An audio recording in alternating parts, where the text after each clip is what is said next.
สิขึ้นไปหับดอก1 2 3สบายดีพี่น้องทักทายสบายดีพี่น้องประสิทธิ์ทุกคนมื้อนี้สิมาอัปเดตบ้านเฮาค่ะหอดขันใดเด้อ สบายดีพายุง ไทยกันมานี่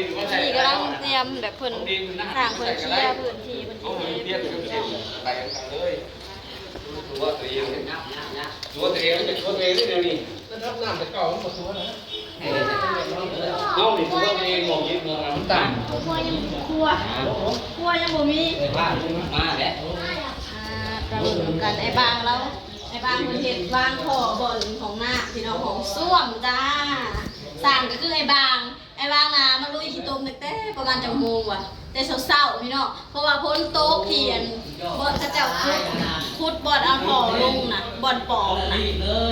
และพ้นโต๊ะลงมาหน้าก็เต็มคุ้มทั้งนอกนะไอ้บางก็มาลุยแล้วก็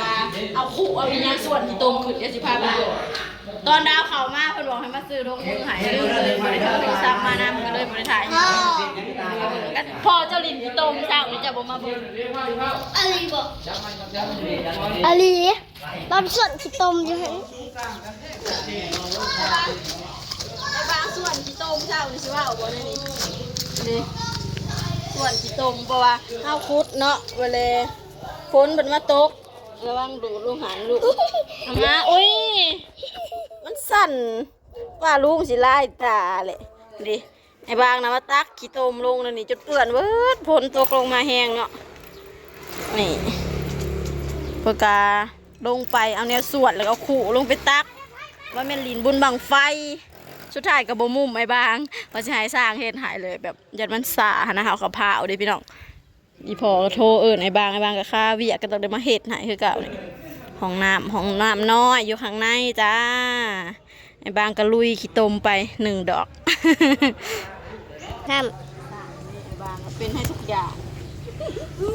สบายดีพี่น้อง สุดท้ายกับบ่มุมไอ้บางคือเก่าพี่น้องเอ้ยเป็นคนสร้างเจาะใส่ฝังท่อของ ต้ม น้ำเฮาเช้านี่ก็มาลุยขี้ตมเต็มเบิด มาถอกน้ำเพิ่งเด้อ ซ้ำดินบุญบังไฟ ถอกน้ เออของหน้าของหน่อยหนึ่งพี่น้องทางในบัดต่อไปก็เฮ็ดอยู่นอกอีกมึงแน่เอาให้อันไอ้กากทำอันสร้างสุเฮ็ดเรือนบักกล้วยนะไล่ข้าวๆนะต่างนะ75,000ฮู้ยเอาอ่ะซื้อเล็กเฮ็ดเรือนเบิ่นหลังยังบ่ได้เบิดปานนี้เฮ็ดหยังก็ได้เงิน70,000สิสิก็ดอกมันอยู่แล้วเขาเห็นแอนคนรู้ว่ารู้ว่าคุณค่าโหนี่ชามตะวันบดนวายนี่ไปเอ็นว่ะอันป้องน้อยๆหาป้องข้างในนะ19,000ประตู ำเจ้าตำหมดบ่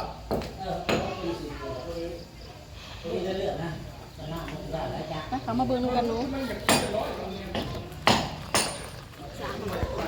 ปรับระดับดินแล้วก็เพิ่นเอาทรายขาวเตรียมเทพื้นที่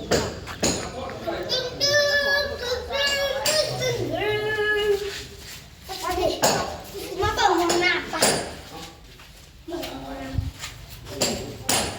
ให้กดขี่มันล่องลุ่มไหลบอก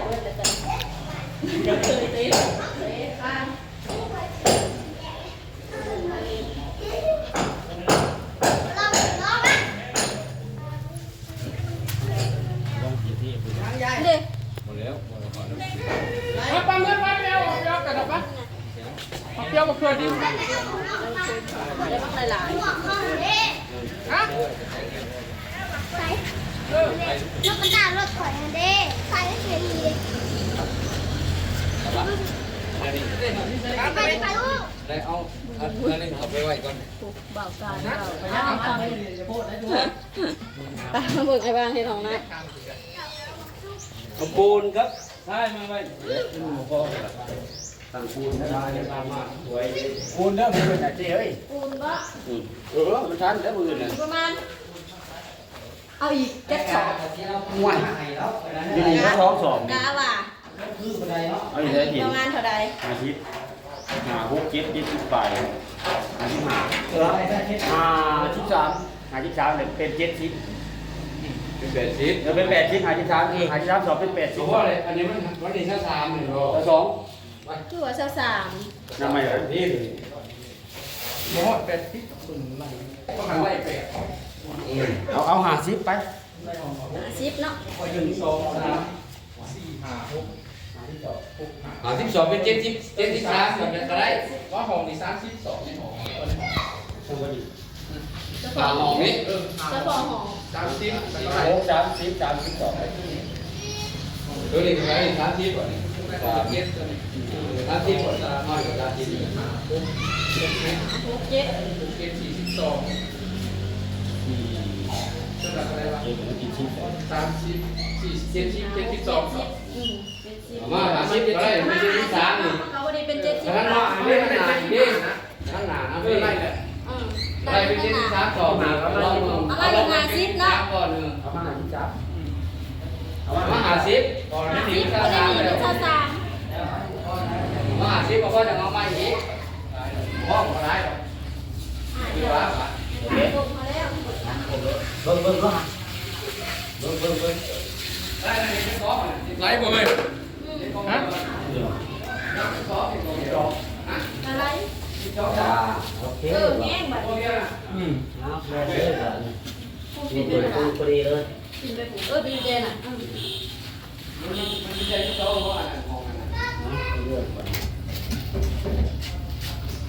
ตั้งไว้ได้แต่ของป้า เดี๋ยวสิเอามาสิพาตาที่หน่อยห้องประชาชน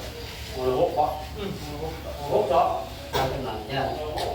ขี่ดูมัน แล้วคนเดียวคนได้ของใน32นะแล้วยิงไล่ของในเก๊ เราผ่าเสียมาเด้อขามาไป ท่านว่าเขาเทเดินนะเขากันร้อยหาบาทเนาะเทเด็กเขามันเด็กเขามันมันน่ะมันดำนะ ตั้งมันเลย ครับ เรื่องการ ไปของเปียบอกคุณดินก่อนคุณดินเดี๋ยว ลายเรียกลายงาน 110 สิ่งแล้วความสื่อมันจะยากเติม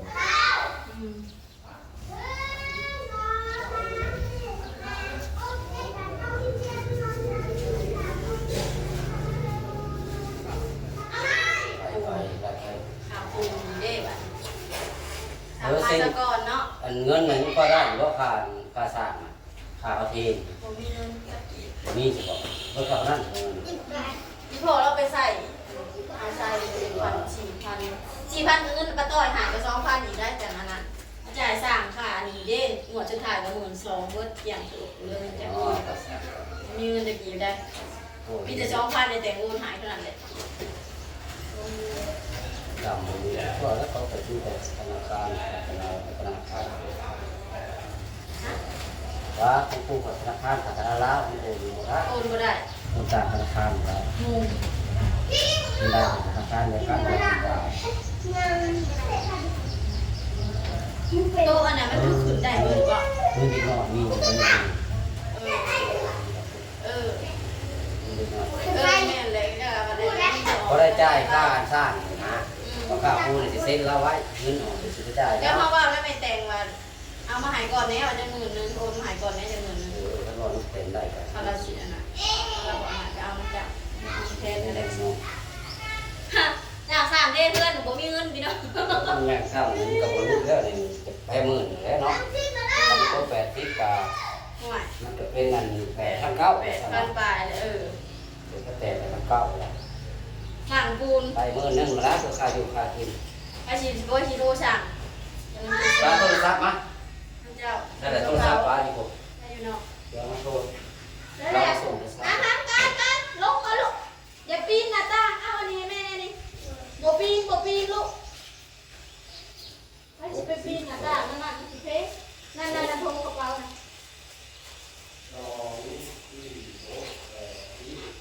สอกเงินหรือตอนนี้เงินไม่พอค่ะ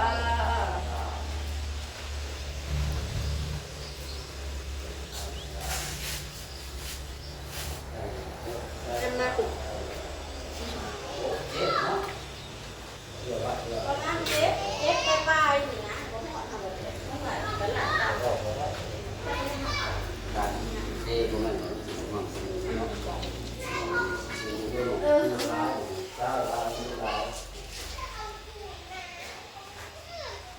ไปเพิ่นไปถามสมพ่อเลยค่ะว่าเขาจังรวยเฮ็ดงานมันจัดงานดอกกับตัวสร้างอาทิตย์น่ะจัดบรรลุหลาตายว่ะซื้อเล็กเฮ็ดบ่เทื่อจังบ่ได้เบิดเงิน70,000ไปถามเพิ่นว่า เขาเห็นงานคนรวยเขาไปเยี่ยม นี่นะบ้องน้อยๆอันนี้นะ19,000ประตูน้อยๆนี่นะ13,500เพิ่นเขียนมานะอุ้ย คนรวย ตัวนี้นะ30,000ปลายพกอันนี่นะรวมไป70,000ปลายถามเบิ่งกระจกแก้วอู้ยแบบตางบ่ได้อยู่ดอกว่าเพิ่นเป็นยังไง เขาตามเนี่ย ตรงนี้สิได้พาไปที่อายุอัดหน้าตาแพง จะ กว่า ได้ นะ ทำมันเห็นพอทำมันเห็นดาว จังดี เจ้าดาว สิดาวสิโดอีสันเนาะ คันดาวเนี่ยนึง สิน้ำเบิ่งผู้ใหญ่บ้านฮะ วันนี้วันมันจะได้ ปานานไว้บ่เขาว่าเพลงถึงว่า โอ้ยคันว่านัก อันนี้การเพิ่นเล่นเขาก็กลัวมันมาคักคือแบบฉันก็ไปถามสิพ่อเลยว่าจังซี่ก่อนสิถามมึงไปถามเบิ่งหลายหมองบ่ได้ถามหลายหมองในห้างในเมืองสวรรค์นะถามเฉพาะข้างที่เพิ่นประกวดอีกเพราะว่า70,000ปลายอู้ยก็สิได้อยู่เฮือนบ่มีหน้าต่างเท่านั้นแล้วว่าเพลงปานนั้น จะได้เก็บเกี่ยวมา60อยู่เนาะ เขาจะ เอา เอา เรือ สิ ไป เอา เสียเอาเป็นไรสิ มื้ออื่นเตรียมลุยเทพี่น้อง ฮัลโหล เสร็จสิ้น สบายดี อันนี้กำลังสอบเงินปูนนี่สิเบดอยู่ประมาณสร้างว่าประมาณ7-80สอบละ120เฉพาะ ปูนเขียว ค่าสร้าง เอา60สอบ ค่าสร้างนาลายเป็นสอบปูนลายใช้สอบปูนคือสอบละ110 เศร้าในเรื่องเพราะว่าสร้างคนจิตเทผู้อื่น เจ้าหน้าที่เลยนะ คนงานคน โอเคพี่น้องสำหรับคลิปนี้ดาวขอเจ้าคิวไปเพียงสนิทก่อนฝากเป็นกำลังใจให้ดาวหน่อยเด้อพี่น้องเพื่อสิได้เป็นเรือนหลังหนึ่งบ่แม่นของง่าย แหละ เจอกันคลิปหน้าพี่น้อง พอสร้างเขามาเตรียมพืชเตรียมหยังไว้แหละ